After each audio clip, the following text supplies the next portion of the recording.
Shalom. Selamat pagi jemaat Tuhan. Berjumpa kembali dalam doa pagi online. Kau menunggu hidupku.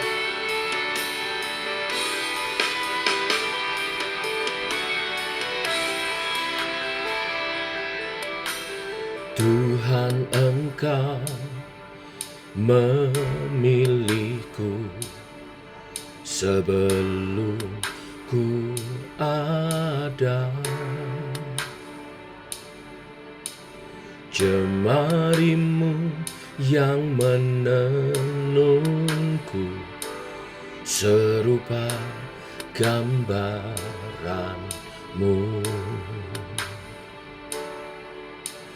Sebelum ku mengenalmu, ku buat hidupku.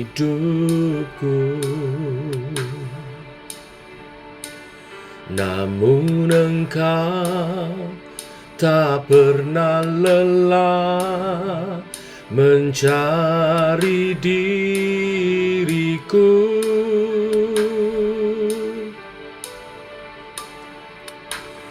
Tak kusangka sejak dulu Kau menunggu hidupku.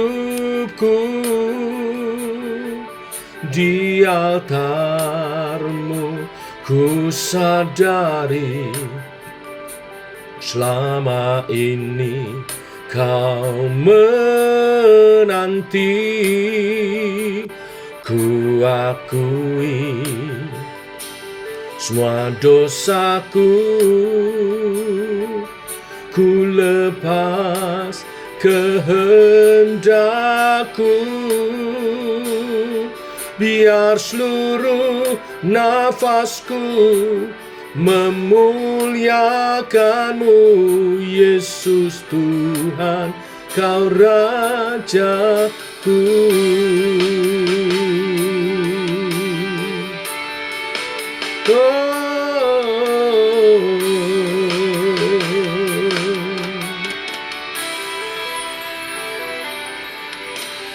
Sebelum ku mengenalmu, ku buat hidupku.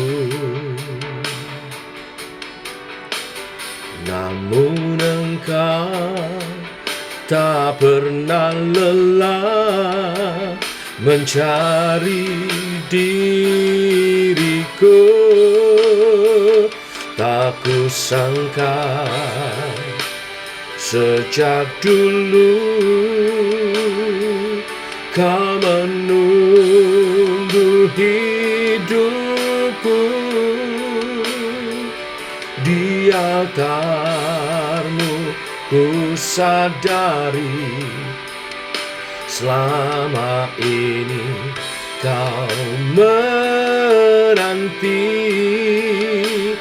Ku akui semua dosaku, ku lepas kehendakku, biar seluruh nafasku memuliakanmu.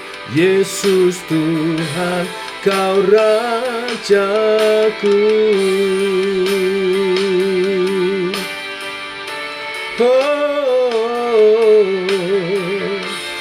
Kau Tuhanku, Kau Rajaku.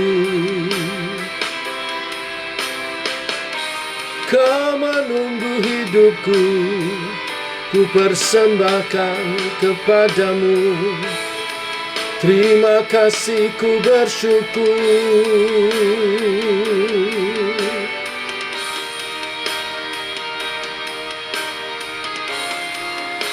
Tak kusangka sejak dulu Kau menunggu hidupku. Di altarmu ku sadari selama ini kau menanti.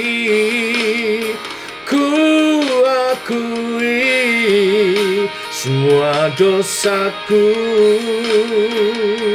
ku lepas kehendakku. Biar seluruh nafasku memuliakanmu, Yesus Tuhan, Kau Rajaku. Biar seluruh nafasku memuliakanmu, Yesus Tuhan, Kau Rajaku.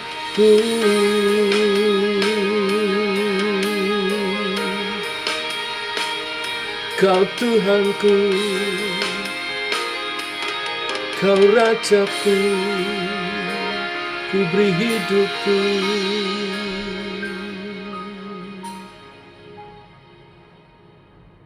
Tiba waktunya untuk kami merenungkan firman-Mu. Firman-Mu lah suluh dan terang bagi jalan kami. Terangi jalan kami, tuntun langkah kami Tuhan, seturut kebenaran firman yang sebentar kami renungkan. Dalam nama Tuhan Yesus Kristus. Amin. Bapak Ibu, kita lanjutkan renungan firman Tuhan pagi hari ini, Markus 2, ayat 13-17. Demikian firman Tuhan. Sesudah itu, Yesus pergi lagi ke pantai danau, dan seluruh orang banyak datang kepadanya. Lalu ia mengajar mereka. Kemudian ketika ia berjalan lewat di situ, ia melihat Lewi, anak Alfeus, duduk di rumah cukai. Lalu ia berkata kepadanya, "Ikutlah aku." Maka berdirilah Lewi, lalu mengikuti dia. Kemudian ketika Yesus makan di rumah orang itu, banyak pemungut cukai dan orang berdosa makan bersama-sama dengan dia dan murid-muridnya, sebab banyak orang yang mengikuti dia. Pada waktu ahli-ahli Taurat dari golongan Farisi melihat bahwa ia makan dengan pemungut cukai dan orang berdosa itu, berkatalah mereka kepada murid-muridnya, "Mengapa ia makan bersama-sama dengan pemungut cukai dan orang berdosa?" Yesus mendengarnya dan berkata kepada mereka, "Bukan orang sehat yang memerlukan tabib, tetapi orang sakit.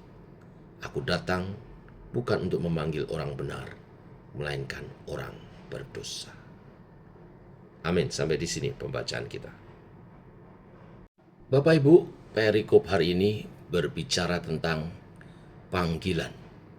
Panggilan untuk mengikut Yesus. Kita baca tadi di ayat 13, sesudah itu Yesus pergi ke pantai danau, dan seluruh orang banyak datang kepadanya. Lalu ia mengajar mereka. Ini mirip sekali dengan pasal 2 ayat 1 perikop sebelumnya, di mana mereka datang dan Yesus mengajar mereka. Lalu sekarang mereka datang lagi dan Yesus mengajar mereka lagi. Kita tahu mereka datang bukan dengan motivasi yang sungguh-sungguh sebenarnya. Mengapa saya katakan begitu? Karena sebenarnya mereka datang ingin melihat Yesus melakukan mujizat. Dan mereka walaupun melihat, mendengar dan diajar Tuhan, tapi tidak mengerti. Mereka datang karena ingin tahu saja. Dan Yesus tetap mengajar mereka. Tetapi yang Tuhan cari sebetulnya adalah orang-orang yang terpanggil untuk mengikut Dia sebagai pengikut yang sejati, sebagai murid Kristus yang sejati. Dan kita melihat panggilan Lewi dari perikop ini. Nah, melalui perikop ini kita belajar bagaimana menanggapi panggilan sebagai pengikut Kristus yang sejati, murid Kristus yang sejati. Yang pertama, kita mesti memahami bahwa panggilan Tuhan adalah anugerah. Kenapa saya katakan anugerah? Saudara, kisah tentang panggilan Lewi, orang Lewi ini. Saudara, orang ini bernama Lewi. Kemungkinan besar adalah orang dari kaum Lewi. Jadi orang ini orang Israel kaum Lewi. Dan orang Israel kaum Lewi harusnya melayani di tempat ibadah. Tetapi kita tahu dari perikop ini, orang Lewi ini bukan berada di tempat ibadah. Dia adalah seorang pemungut cukai. Orang yang bekerja bagi penjajah, memungut pajak kepada orang Israel dengan bunga yang tinggi. Jelas-jelas setiap kali orang Israel mendengar pemungut cukai, muncul dalam konotasinya sangat negatif. Tidak ada yang positif dari seorang pemungut cukai. Jadi ketika Yesus memanggil Lewi, pemungut cukai itu, hal ini sangat mengagetkan karena Lewi bukan orang yang baik. Karena Lewi yang di sini adalah pemungut cukai. Kalau Yesus memanggil Petrus, Yohanes, Yakobus, kita tahu mereka nelayan, dan orang nelayan bukan berarti orang yang kaya atau pintar, tetapi setidaknya mereka orang baik. Mereka orang biasa. Kita bisa menerima kalau murid-murid Yesus orang baik, seperti nelayan yang rendah hati. Tidak terlalu kaya, dan mereka ikut Yesus. Ketika yang dipanggil adalah Lewi, pemungut cukai, orang jahat, yang bukan cuma dipanggil bertobat, tetapi dipanggil jadi murid Yesus, tentu akan susah diterima. Tetapi kita mesti melihat di dalam anugerah Tuhan. Inilah poinnya. Tuhan bisa memanggil orang yang baik untuk menjadi muridnya, dan Tuhan juga bisa memanggil orang yang jahat, yang moralnya hancur sekalipun, untuk menjadi muridnya. Apa yang terjadi di sini? Yang terjadi, Yesus dalam anugerahnya memanggil setiap orang, baik maupun jahat. Dan di dalam hal ini, orang Lewi yang jahat tetapi dipanggilnya untuk bertobat dan menjadi muridnya. Bahkan ada yang menafsirkan Lewi ini adalah Matius, berarti dipanggil menjadi rasulnya. Hal ini mengajarkan kepada setiap kita, apapun latar belakang kita, bila Tuhan memanggil, terimalah anugerahnya. Karena bila Tuhan memanggil, Tuhan sedang beranugerah kepada kita. Yang kedua, perikop ini mengajarkan kepada setiap kita tentang panggilan. Panggilan Tuhan harus direspon dengan pertobatan seutuhnya. Kita lihat di ayat 14. Saat Yesus melihat dia, Yesus berkata, "Ikutlah aku." Maka berdirilah Lewi lalu mengikut dia. Ini artinya jelas. Lewi ini bukan sekedar mengikut Yesus, tetapi secara implisit kita mengerti bahwa dia benar-benar membuang segala-galanya. Dia membuang hidup lamanya, pekerjaannya, dosanya, dan sekarang mau menjadi pengikut Kristus yang sejati. Apa yang mendasari sikap hatinya sehingga mau meninggalkan segala sesuatu dan mengikut Yesus? Penafsiran saya, Lewi ini sadar dia bukan orang yang baik. Dia tahu yang dilakukannya terhadap saudara sesama orang Israel bukanlah hal yang baik. Dia tahu kerjasamanya dengan orang Romawi bukanlah hal yang baik bagi bangsanya. Dia tahu dirinya bukan orang yang baik. Tetapi Yesus memanggilnya. Jadi ketika Yesus, seorang rabi besar pada waktu itu, yang begitu dikenal dan terkenal, melakukan mujizat begitu banyak, dan begitu baik, begitu suci, memanggilnya, dia meninggalkan segala-galanya dan mengikuti Kristus. Dia menghargai panggilan itu dengan bertobat secara sepenuh hati. Banyak orang ketika menerima panggilan, mereka merasa takut bahwa mereka tidak cukup layak untuk panggilan itu. Mengapa orang takut memenuhi panggilan sebagai hamba Tuhan? Apalagi full time. Sebetulnya di lubuk hati yang paling dalam, mereka bukan takut. Mereka tetap menganggap diri cukup baik. Nah, itu masalahnya. Kalau orang benar-benar sadar dirinya tidak baik, dirinya hancur dan bobrok, lalu ada Tuhan yang suci memanggil dirinya untuk masuk ke dalam pekerjaan kudus, orang itu akan meninggalkan segala-galanya baginya. semua yang fana, dia akan tinggalkan bagi Tuhan. Saya bersaksi dengan diri saya, apa yang saya alami juga hal yang sama. Saat Yesus menjamah hidup saya, dalam satu ibadah ketika seorang hamba Tuhan mendoakan saya menerima jamahan Roh Kudus dan panggilan dari Tuhan yang saya rasakan. Saya begitu berdosa, begitu tidak layak, tetapi Tuhan terima saya padanya. Dan Tuhan beracara dengan saya, berperkara dengan saya, dan Tuhan mempercayakan sesuatu kepada saya. Maka ketika saya menyadari itu, saya berikan diri saya kepada Tuhan. Saya menerima Kristus dan menerima panggilannya sebagai hambanya dalam momen yang sama. Dan sejak saat itu, saya serahkan hidup saya untuk dipimpin oleh Tuhan.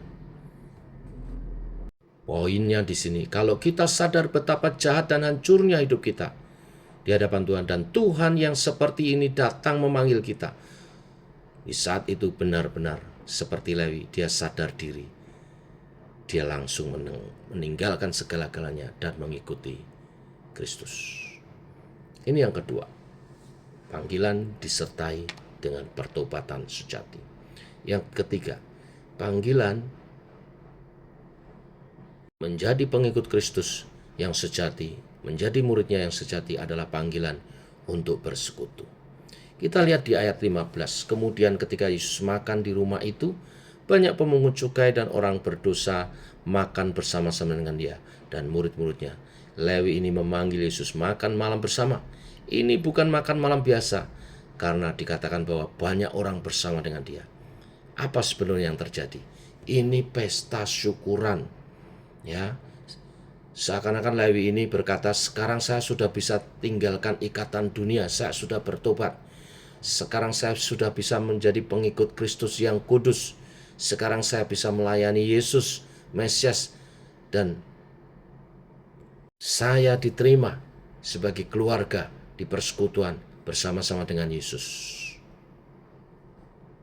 Poinnya di sini, Tuhan memanggil adalah anugerah, dan panggilan itu mesti disambut dengan pertobatan yang sejati.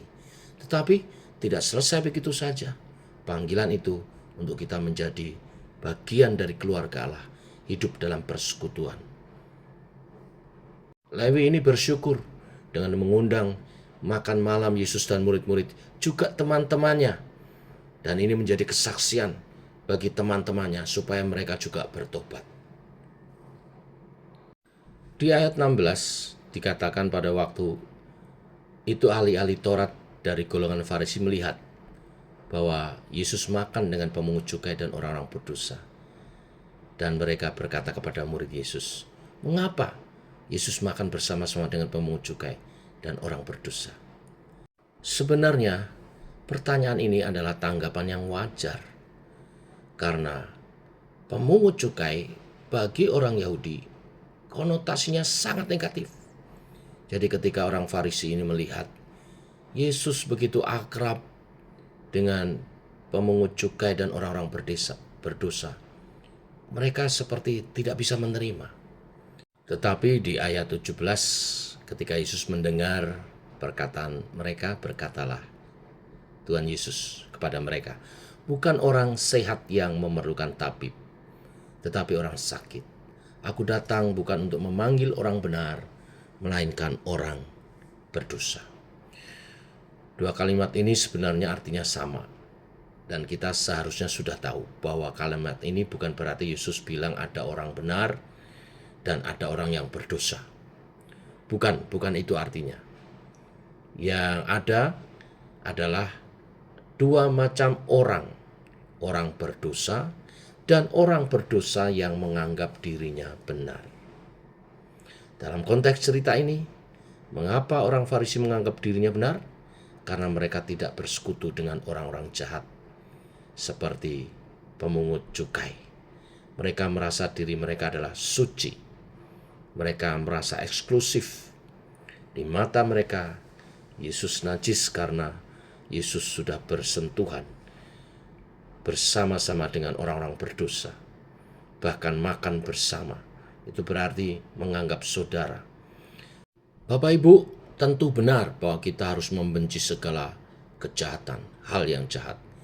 Itulah panggilan kita sebagai orang percaya.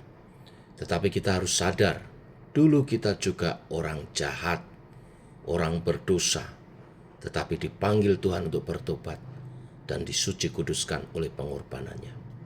Ketika kita mengaku diri kita berdosa, itu bukan satu pengakuan terhadap Tuhan saja. Kita juga sedang mengaku bahwa semua orang berdosa. Ini artinya apa? Artinya bahwa sekarang kita ada ruang untuk menerima orang lain. Hati kita akan lebih luas, lebih terbuka untuk menerima siapapun juga.